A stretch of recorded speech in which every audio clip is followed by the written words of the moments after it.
All right, greetings. Welcome back to Black Bear News, where everything is connected. What's up, people? How you doing? We're live on YouTube, Rockfin, and on Twitter. So check us out at any of those locations. And thanks for the suggestion for the Brave browser hookup, guys. It's working out pretty good. I like it so far. I like it so far. um,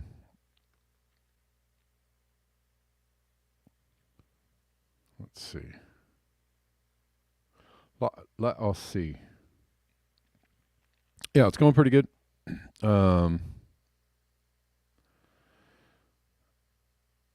does have some cool features like turning off the tabs. Yes, that's a good one. Save energy. That's great. By the way,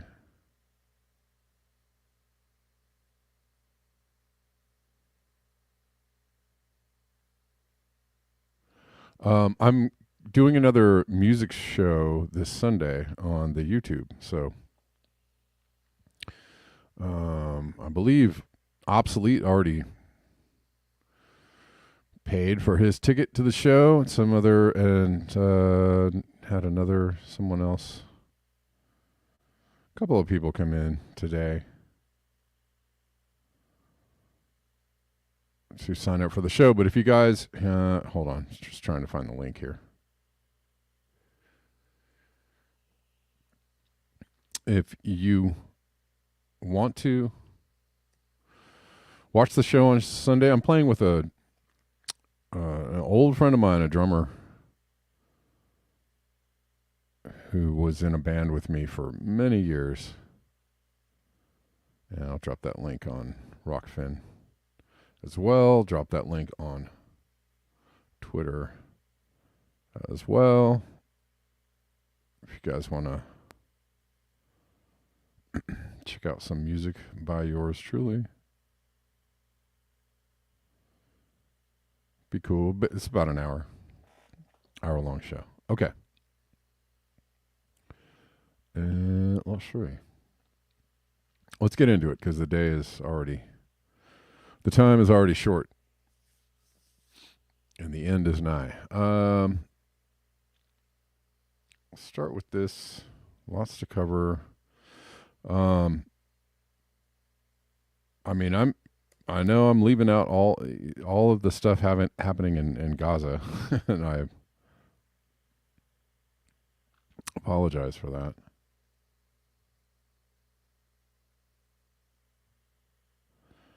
We're going to talk just briefly about it today. It's hard to have enough time to cover, like, you know, what's going on with the climate and world news and every single other thing that's going on the planet. Don't forget, there's a big old eclipse coming up. That could just be an eclipse. So, oh, thanks. North South, I appreciate you. Thank you.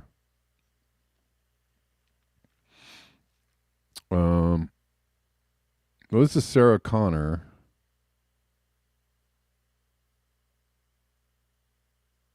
When the base of the food chain is wiped out, the rest of life will collapse. What happens to life in the oceans happens to all of us. This is the fish catch in the United Kingdom.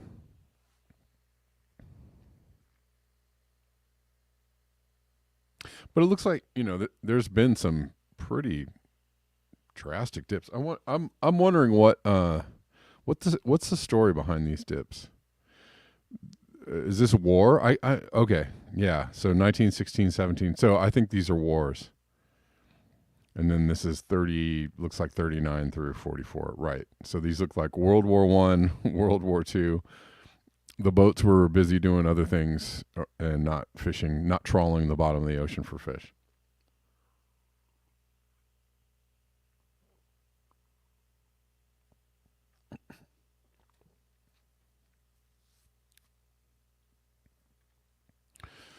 But it looks like it goes up, up, and then steadily declines through, from like 1950 to now. So that's just a steady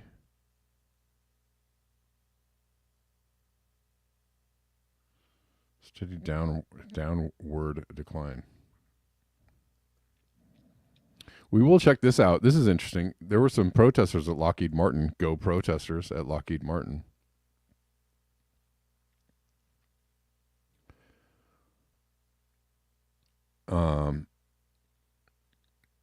I'm sure protesting the military industrial complex and all the good things that they bring us.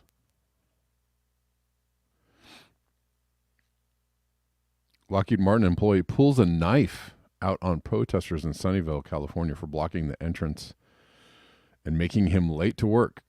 Yeah. Looks like some other protests I've seen where people are like blocking roads. People are getting out of their cars and going ham on the folks blocking the roads. You're in my way.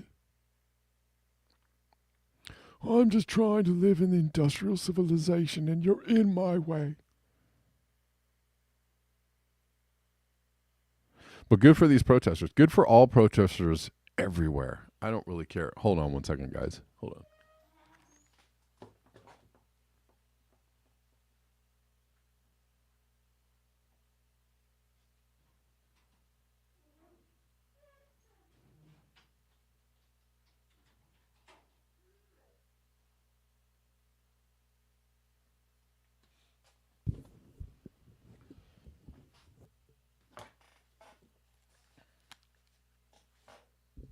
We need more of that energy in the world, the protest energy.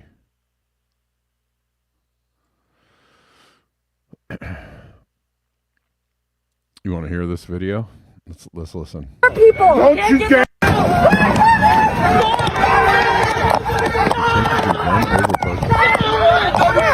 You want to go to prison? Get out of the way! You want to go to prison? Somebody's gonna die. You want I'm telling you right now, somebody's gonna die. Get out of my way!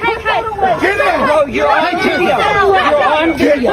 You're on video right now. If you want to go to prison, think about. If you want to go to prison, you fucking get out of the way. I gotta get to my job. Think about your future. Think about your future. I gotta get to my job. You get out of the fucking way. Think about your future, bro. Hey, careful, careful. Today? Are you gonna hurt people? Don't you dare! Are you gonna hurt people? Be ready. Be ready. Are you gonna hurt people? We have eyes on you, sir. We have eyes on you, sir. Don't do this. We have eyes on you. Stop. Well, this is kind of an issue, right? There's people that think that there should be big changes in the way that humans organize themselves on the planet, and then there are people that are like, well, I'm just trying to do what I gotta do. Will you get out of my way? We've always seen those kinds of clashes. But the people that are asking for change, it takes a lot of bravery to get out there and put yourself in those positions.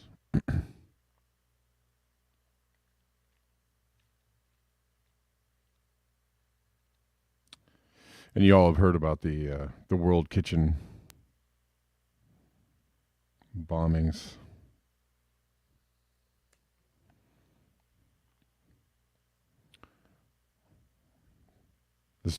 That dude was just doing his job, but his job included maybe making and building, designing, making, and then, making these weapons for use against people just trying to feed people. Israel murdered 4 World Kitchen aid workers in a targeted strike. They were trying to feed Gaza. And yes, they are a terror state.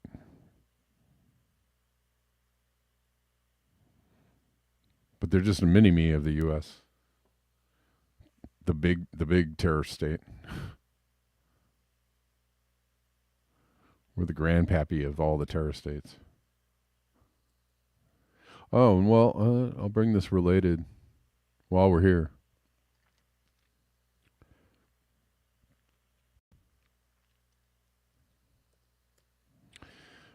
Just to show it's not, you gotta use the nuance when you're talking about who is responsible for this. It's not even all Israelis. There are a lot of Israelis who are really upset about what's going on. They are, not my government, not my president, not my, right? They know, and they don't want to take part in or be supportive of in any way what's going on. Happening now, chaos inside the Israeli Knesset in Jerusalem, live on air after demonstrators demanding the government's overthrow stormed the Knesset. ראשונה בבקשה. מי בעד ומי נגד?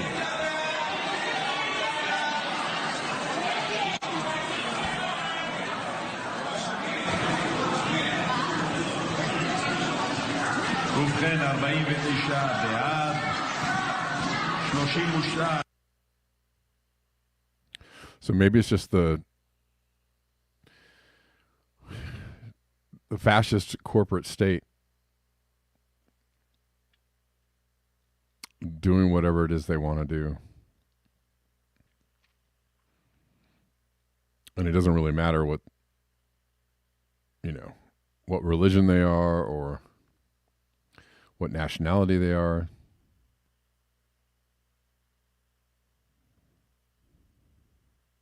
They're just rampaging psychopathic lunatics who should stop what they're doing. All right. We are going to get to this article.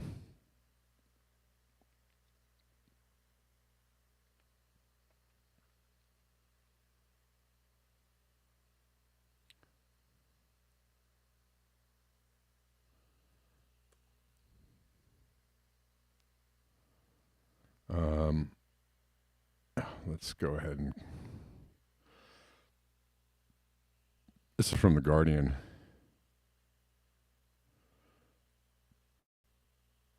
No. Schools close and crops wither. It's from today. As historic heat wave hits Southeast Asia, governments across the region grappling for response as temperatures soar to unseasonable highs. Thousands of schools in the Philippines have stopped in-person classes due to an unbearable heat. In Indonesia, prolonged dry weather has caused rice prices to soar. In Thailand's waters, temperatures are so high that scientists fear coral could be destroyed.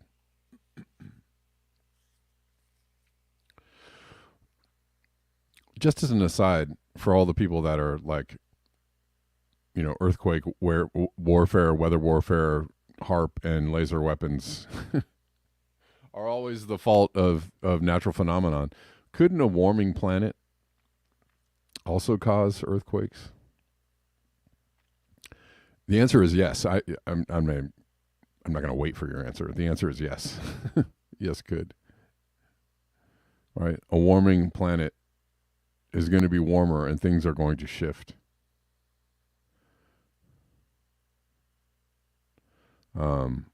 So there's also that. So consider that also when considering the causes of increased seismic activity. In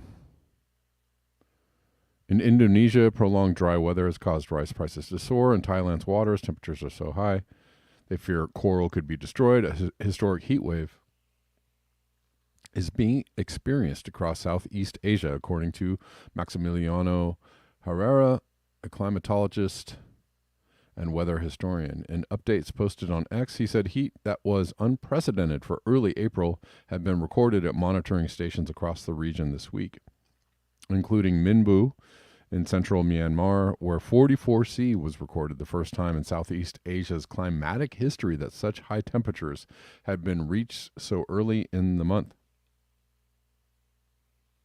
In Hat Yai, Thailand's far south, 40.2°C was reached, an all-time record, while Yen Chau in northwest Vietnam hit 40.6°C, unprecedented for this time of year.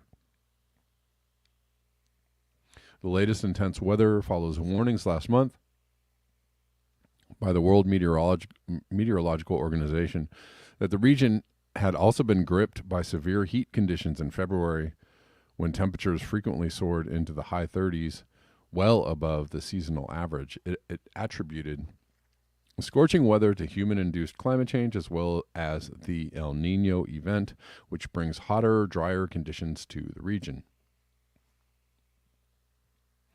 The level of heat the globe has experienced over the last 12 months, both on land and in the ocean, has surprised science, said Professor Benjamin Horton, the director of the Earth Observatory of Singapore. We always knew we were going to be headed in this direction with our increasing greenhouse gases, but the fact that we're shattering all these records in 2023 and 2024 is perhaps slightly ahead of time. We're just not prepared. There's very few, if any, places in the world that are resilient to this type of heat. And no one expects the Spanish Inquisition. He said, adding that society is needed to adapt. Governments across the region are grappling with how to respond. In the Philippines, almost 4,000 schools have suspended in-person classes as the heat index passed 42°C in some areas, a dangerous level that the Weather Bureau warned could cause heat cramps and exhaustion. During the Easter week in Manila, children played in portable pools set up in the streets to try and stay cool. Our classrooms are not resilient in this kind of weather. How about free air conditioners for everyone?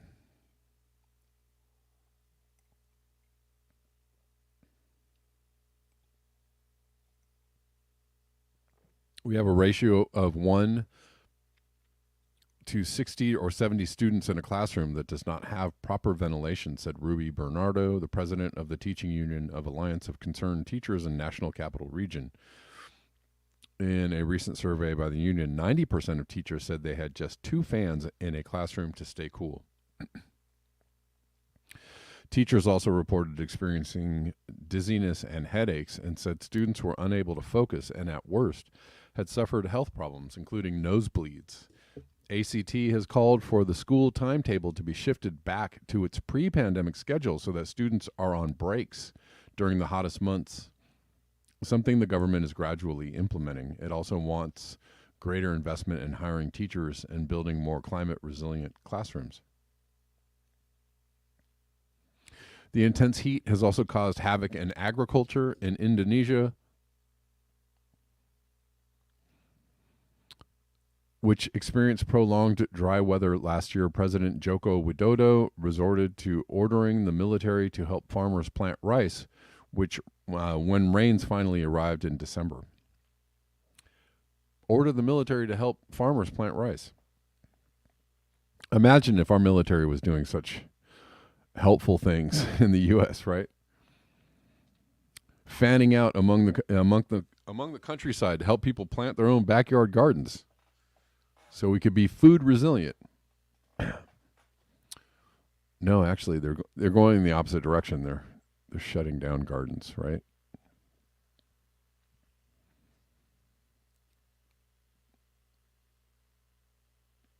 The cost of rice, a staple food for the country's 270 million people, rose more than 16% in February compared with last year, according to a Reuters report. Queues for government-subsidized rice have stretched for hours. In Vietnam, water levels were so low in canals earlier this year that farmers in some areas reportedly struggled to transport their crops. In Thailand, a fall in crop yields will cause farmers' debt to increase by 8% this year, according to economic analysis cited by the Bangkok Post. In Malaysia, authorities have deployed cloud seeding in areas affected by lack of rainfall. Governments have issued health warnings advising people on how to avoid heat stroke, though many workers, especially those in sectors such as agriculture or construction, have little option but to endure the severe heat. In Malaysia in February, a 22-year-old man died due to heat stroke. The effects of the extreme heat also extended into the region's waters. Assistant Professor Tom Rung Nawasawat of the Faculty of Fisheries at Kasetsart University in Thailand warned this week on social media that El Nino combined with global warming risk destroying coral and fish in the Gulf of Thailand.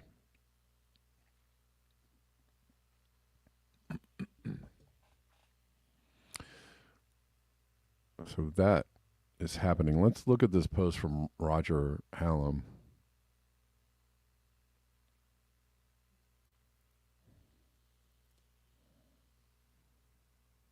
Who's going to explain to you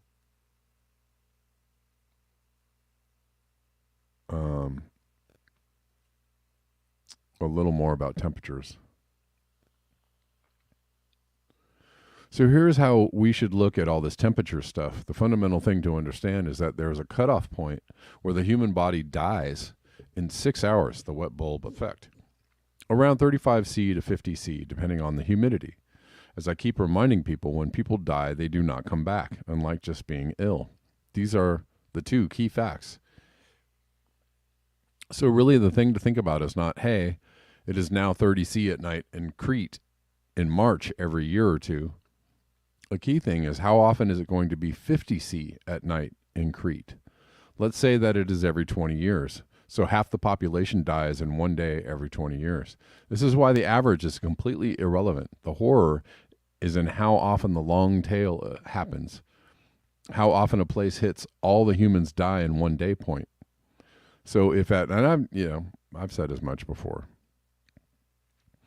So if at 1C it is once in 10,000 years, at 2C it might be once in 100 years, at 3C once in 20 years, i.e. effective human extinction. At 1C things are tricky, at 2C things are super risky. At 3C, half the world has to move because every 20 years they all die if they stay put. Of course, you're going to say, well, people will adapt, have underground shelters, etc. Sure, some people survive in the Sahara, but try doing that in an area such as France. The biggest social shock of human history is going to be when the first mass mortality event happens suddenly. And what I have written in this post will become the most important information in the world. And then everyone will go, oh, fuck. The door of the gas chamber has closed. In case you are interested in how this has worked in history, you can read The General Crisis on the 1C drop in temperature in the 17th century when the global population dropped by a third. You can see that mass death events happened all in one go when extreme climate events happened, droughts and extreme cold temperatures. When these happened 2 years in a row, it took generations for the population to recover. And it did, of course. But this time around, it will never change. It will just get worse.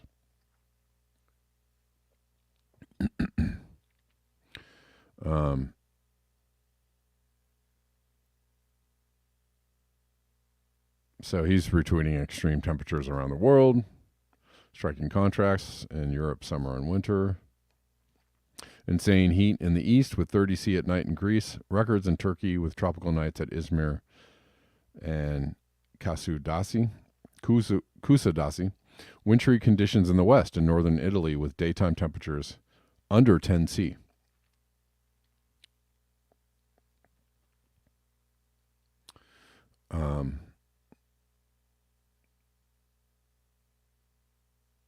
Let's see.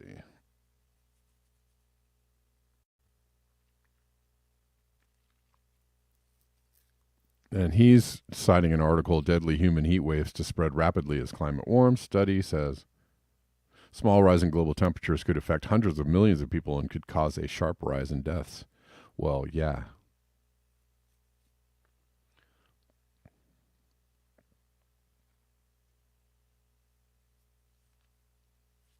Well, yeah, and what he's pointing out is basic but true. It's not, it doesn't really matter whether we're 1.7 or 2 or 2.5 or 3. What matters is when Dallas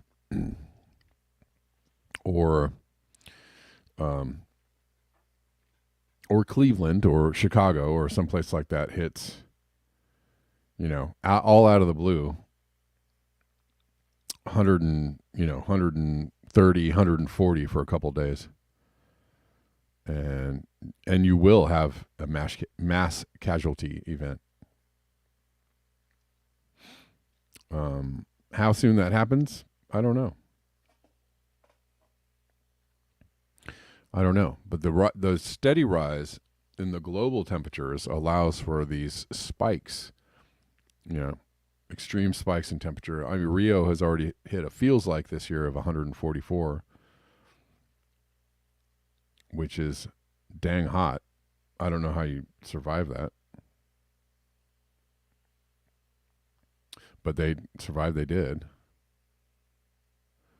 But once it starts tipping more, when the feels like starts to get into the 150s, 160s, there's going to be, pandemonium.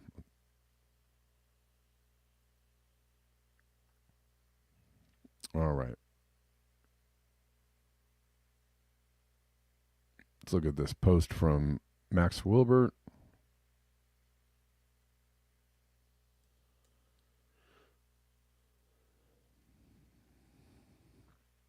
Says nothing to see here, folks. EVs are great. Are going to save the world. There's no problem at all. Just keep buying new cars. And this story is about, hold on one second.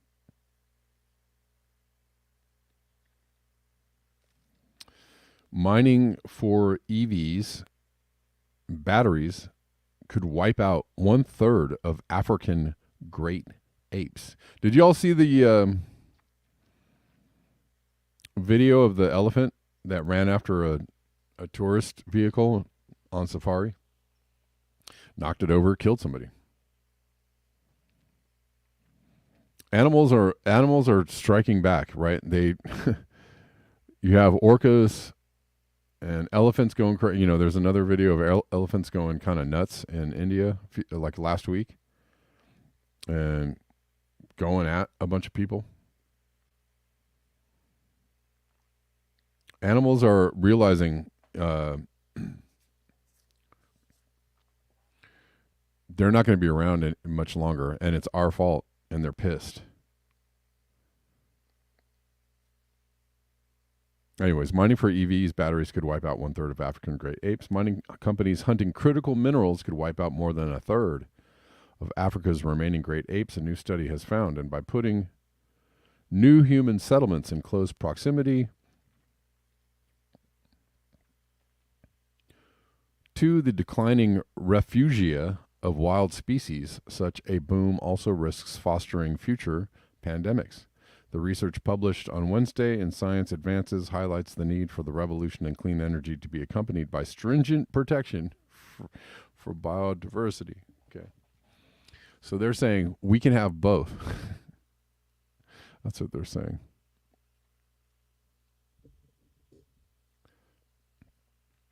We can have both. We can have a revolution in clean energy and stringent protections for biodiversity. Where is my laugh track?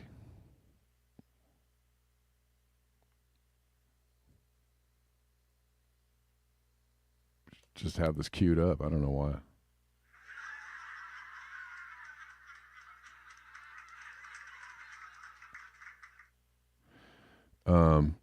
And whoever wrote this article doesn't understand that the revolution in clean energy is not going to protect biodiversity. It's going to be very difficult to do that.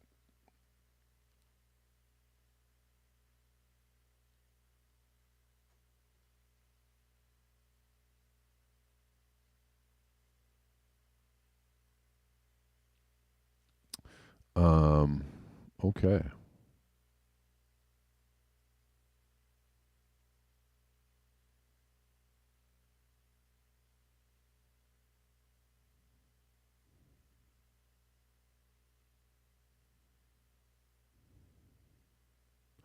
Hold on.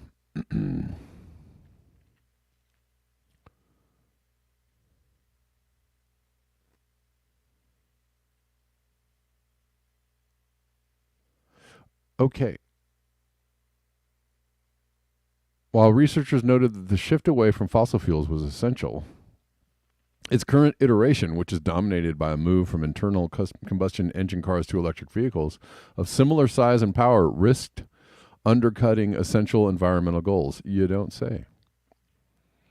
Companies, lenders, and nations need to recognize that it may sometimes be of greater value to leave some regions untouched to mitigate climate change and help prevent future epidemics. You don't say, said co-author Jessica Junker in a statement. Mining booms, whether for coal or cobalt, tend to be staggeringly destructive processes. You don't say. A feedback loop of new roads pushed into the forest which draw in job-seeking colonists who further clear habitat. Tell me more. This dynamic is particularly stark in Africa, where some of the world's largest reserves of nickel, cobalt, copper, and lithium lie beneath the soil, and nearly 500,000 great apes live in the forests above. About 20% of projects seeking funding from the World Bank overlap with ape habitat, according to the study.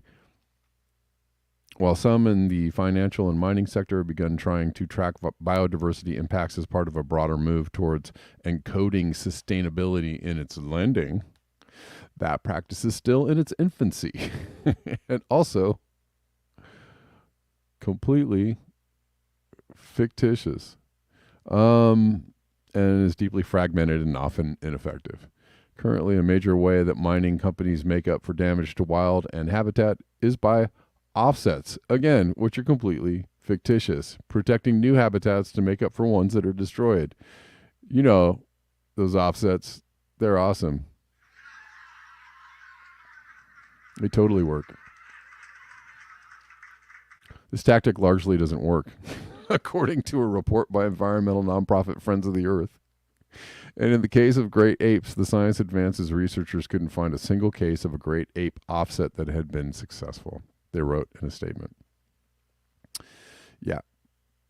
It would be awesome if they went further.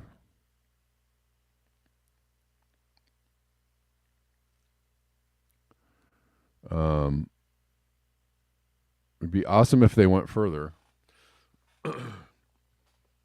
in this article and recognize that, you know, replacing all of our cars with other cars, or, you know, replacing all of our infrastructure with different infrastructure, all of that will have the same effect as the infrastructure that we already built with.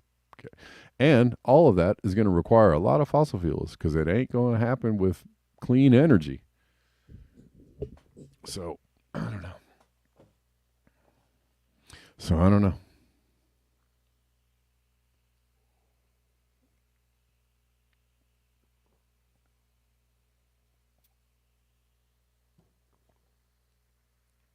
How you guys feeling? Feeling good and chipper on a Thursday? Oh, here we go. Here's the elephant attack.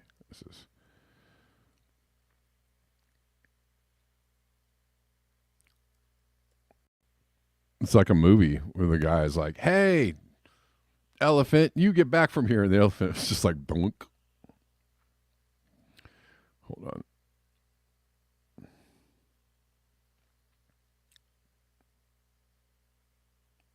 American tourist killed after an enraged bull elephant attacks a safari truck in the Kafue National Park in Africa. The elephant reportedly separated from the herd to chase the vehicle traveling about 25 miles per hour. The elephant caught up to the vehicle and charged, flipping the truck over. According to the Wilderness Chief Executive Officer Keith Vincent, 4 people had minor injuries, 1 person had serious injuries, and an 80-year-old American was killed. Vincent said the driver of the truck slowed down because the path became blocked with vegetation. It's unfortunate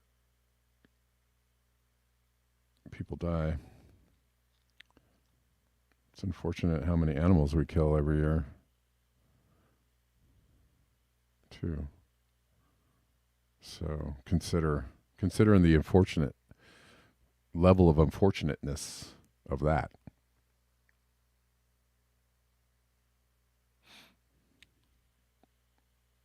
Can you see? Can you see? Boink. You want to hear? Let's watch it again.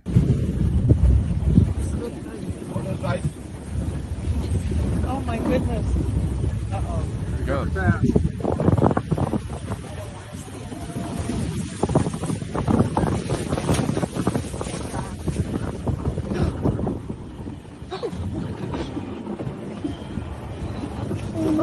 Hey, hey, hey, hey, hey, hey, hey, hey, hey, hey, hey, hey, hey, hey.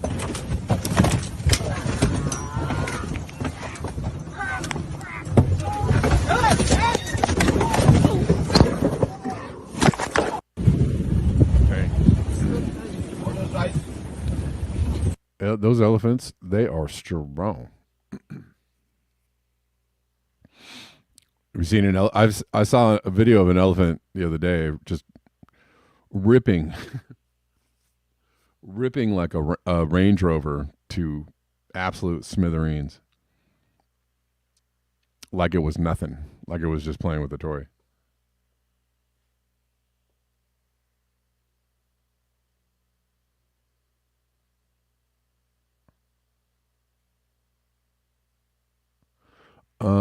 This is kind of cool. I talked about, I like this show Succession that this guy was in, and I guess he's doing a show about, I don't know if it's about climate change. Well, let's listen to it.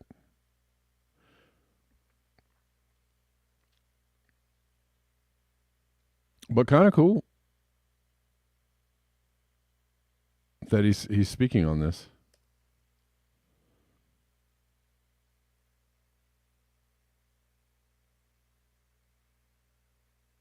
Come on the night when all the critics were there. And listen, when you're up there, you're kind of walking a razor's edge of attention. So you don't really want to be thrown off of that. And at the same time, this is a play about trying to communicate an inconvenient truth to the power structure. And I guess it says something about our inattention that these activists feel a need and feel compelled to this. I didn't want it to happen, on my stage, but at the same time, you have kids, I have kids. I feel this play is about, I'd be a hypocrite if I didn't, in a way, support what they were saying. It only underlined the message of the play, which is that we're all in this together and we're all in deep. It's like record wildfires, record heat, record floods, unprecedented extreme weather events. And then I think the scarier stuff is the more insidious, these slow onset events. I read this week that these ice shelves in Greenland, 30 million tons, the size of the Eiffel Tower, are melting every hour. So these things are happening, and they're happening on our watch. And, the IPCC said it's a code red for humanity. So I'm doing this play, but I also think if we could be a force multiplier for saying something about the world we all live in, then I'm all for that. Right on. Right on for speaking on this. All right, I'm going to check in on the super chats and super rays and the coffees and all that kind of good stuff. I do have a super chat from super ray on Rockfin from Rich Diana. Thank you. Rich Diana, I appreciate you. Says, keep rocking Kevin. It's spelled like Kevin with like a rock fin. Thanks, man. Don't know if we have any coffees. Coffees are, you can buy me a coffee at buymeacoffee.com/blackbearnews if you are so inclined. Oh no. Now Brave is getting slow. Brave's getting slow. Come on, Brave. You can do it. I have a lot of tabs open, so it's my fault. It's user error.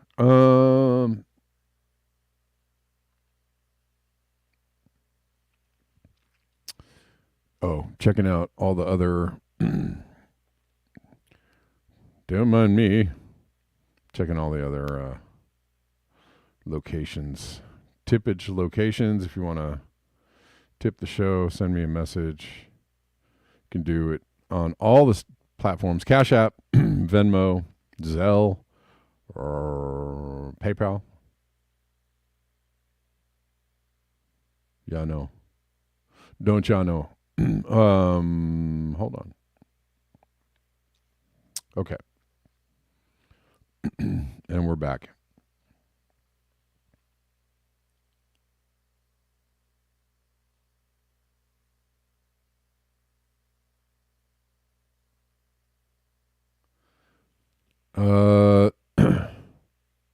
I don't know. I talked about this briefly yesterday, and we've talked about this plenty of times. It's kind of the fudging of numbers of the green energy revolution, if you will. Aaron K. Retweeting John Raymond Hanger. Germany averaged 1 percentage point year drop in fossil fuel electricity. How? It increased wind and solar to nearly 40% from less than 2%. It also closed all its nuclear plants. A climate mistake. Okay. Well, how many ways can we be confused? John Hanger.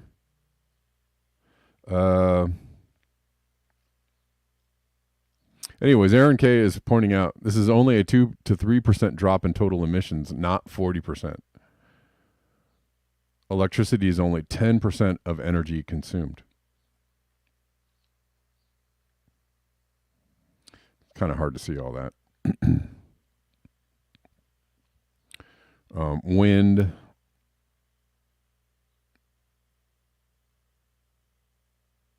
Solar, bioenergy, other renewable. Where's the other colors? I don't know. I'm confused about these colors. Hydro, nuclear went all the way out. I don't know. I applaud them for closing all their nuclear plants down.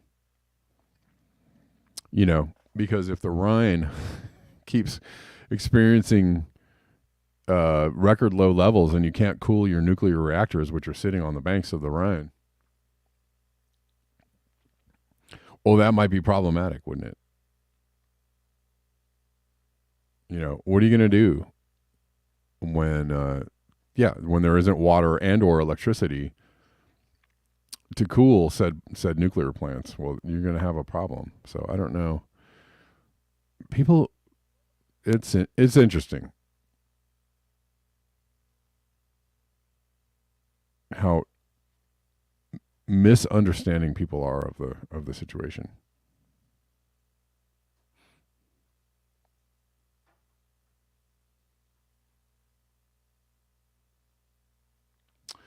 Anyways.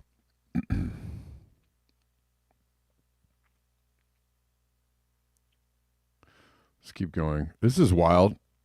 There's been a lot of like really crazy weather events and wind events, tornadoes and what. This is in West Virginia, where they said this is why you go to the most interior room of your home in a strong storm. Storms were so strong that trees punctured the walls in West Virginia this morning.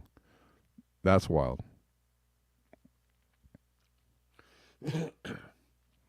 Yeah. It's just weather until a tree falls on your freaking roof. Then it's like weather. God damn.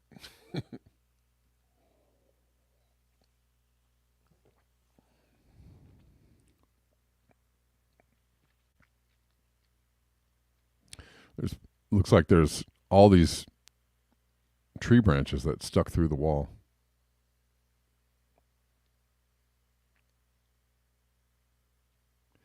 Let's see. Let's bring a little. We'll bring a little politics in here. The end of the show. This is RFK actually got onto CNN to talk and say words, and I know his position on Israel is indefensible. But dang it, on pretty much everything else, he makes so much freaking sense.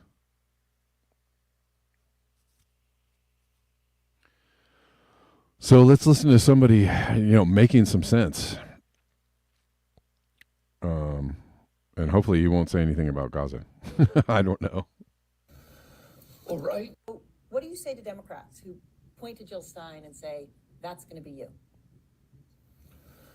Well, right now, I don't know what I'm going to do, who I pull more from in November. Right now, I'm pulling pretty much equally, probably a little more from President Trump. As you pointed out, I want to pull from both of them.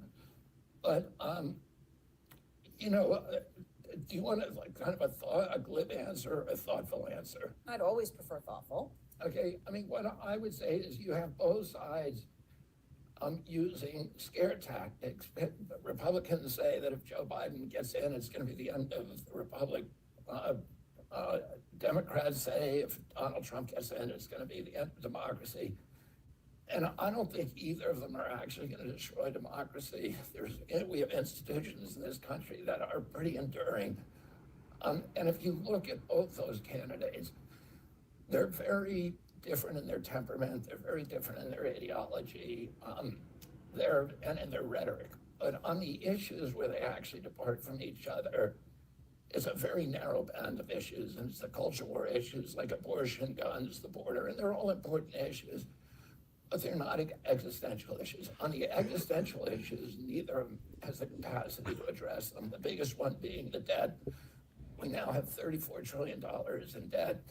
The service on that debt is more than our military spending. So, and within 5 years, 50 cents out of every dollar collected in taxes are going to go to servicing the debt. And who ran up that debt was President Trump and President Biden together in just 4 years each. They ran up more spending than all the previous presidents going back to George Washington combined. The chronic disease epidemic. When my uncle was president, 6% of Americans had chronic disease. Today, 60% do. It's the biggest issue we have. $4.3 trillion that we're spending on that. And it's 4 times, almost 5 times our military budget. And it's getting worse and worse. You've never heard President Trump talk about it, never heard President Biden. The polarization in our country, again, existential. All of these issues, AI, neither of them has the capacity to deal with these. And all of those issues are created by a system of corporate capture, this corrupt merger between state and corporate power that has absolutely subverted and undermined our democracy. And neither President Trump or President Biden has the capacity to address it because they're part of that system. They're both being financed by BlackRock and State Street and Vanguard, the military contractors, the pharmaceutical industries, and that system just spits out bad policies. And the illusion that if you differ on culture war issues, it means you're radically different. But the real things that we need to do to save our country, they can't do them. And if you vote for President Trump or President Biden, they both had their chance. You're going to get more of the same. If somebody actually wants change, wants to actually alter those issues, they're going to vote for me. Okay. I can see by the chats that he is not a popular figure for anybody. I don't know. He's got a lot of issues.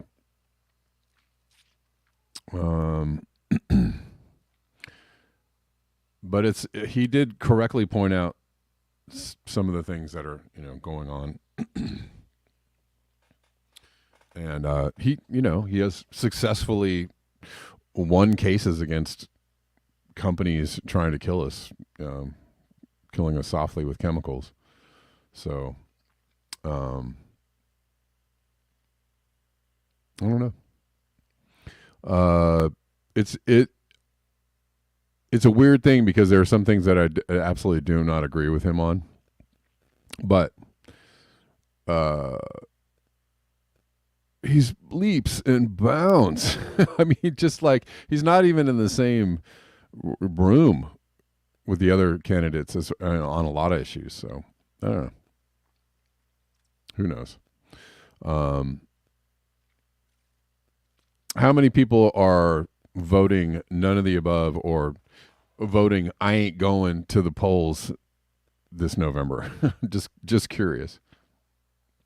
Or do we have people that are plugged into the voting thing and think that there's somebody to vote for? Just curious. If I could get just a quick answer from people, I'd like to see kind of what. I mean, you guys already told me what you think of RFK Jr.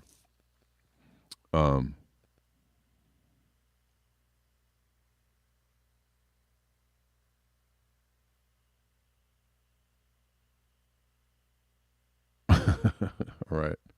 We have a vote for BlackRock Vanguard. They're going to win no matter who gets in. Voting for Afroman, Oceanic Estate, RFK, Green Party, End Times Party. Voting won't make a difference. Okay. All right. Well, we got some very, varied responses. That's cool. Jesse Ventura. What party is he running? Is he on a ticket? Or is he just going to are people just going to vote him in and go, come on, Jesse, come on, get in there, Jesse, let's go. Remember when people were trying to vote him in on the green ticket? That didn't really go very well. I don't necessarily feel good about voting for nobody. Anyways, okay, I'm going to check in on one last trip around the donation platforms to see if anybody had a message to deliver.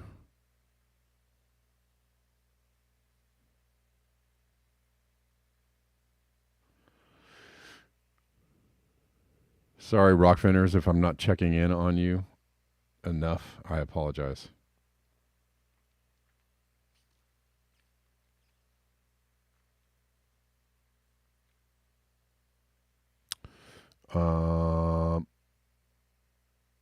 Let's see. You know all the links, you know where they're at. Jesse was pro-vaccination. You're right. All right. What? Yeah. What are you going to do about that? What's she going to do about that? It's a minefield out there trying to pick somebody who's not out, absolutely wrong on some issue that you might find completely offensive. So, it doesn't, it's kind of like it.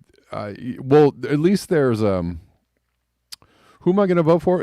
If I was going to vote for somebody, I would vote for RFK. I would. If I was, I don't know. I don't know where I'm at with the voting thing. I actually just forgot. We had a primary here a couple of weeks ago. I didn't even know there was a primary until the end of the day. I was like, oh, it was voting today? Crap. I missed it completely. I used to be a diehard, get out and vote every time it came around kind of guy, but I didn't even know it was happening. So that tells you how clued into electoral politics I am. But I don't know. I think, listen, RFK is polling pretty strongly. If you want to like mix like least problematic and whatever, we can debate on the problems. Least problematic coupled with most electable or highest chance or possibility of being elected, I would go with RFK Jr. Because you got to think about that. You got to think about like, if you want to vote with your conscience and vote, for the person that you most believe in. There is nothing wrong with that at all. There's also something to be said for voting for somebody who has an actual possibility of winning. So I don't know. And, yes, does somebody have a possibility of winning? Even if they get the votes, do the votes get counted? That is also a good question. Who knows, man? Who knows? I'm just saying, I'd vote for RFK Jr. right now. Do I think it's going to work? Do I think it has a chance he has a chance in hell of winning? Do I think he has a chance in hell of changing anything? I don't know, man. I mean, it's all a crapshoot at this point.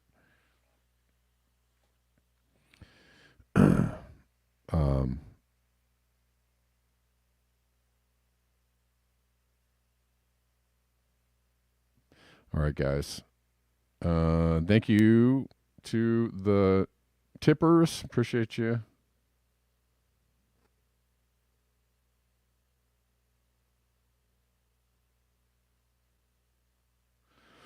I didn't actually see. Let's see.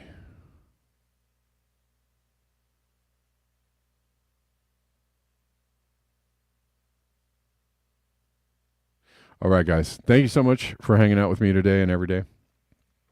I really do appreciate you. And to all the Twitter people who refuse to chat, just messing with you. I'm giving you a hard time. But damn it, throw me a chat on the Twitter if you're watching once in a while, okay? And I'll see you guys tomorrow at 11 a.m. Pacific. And thank you so much. Peace out.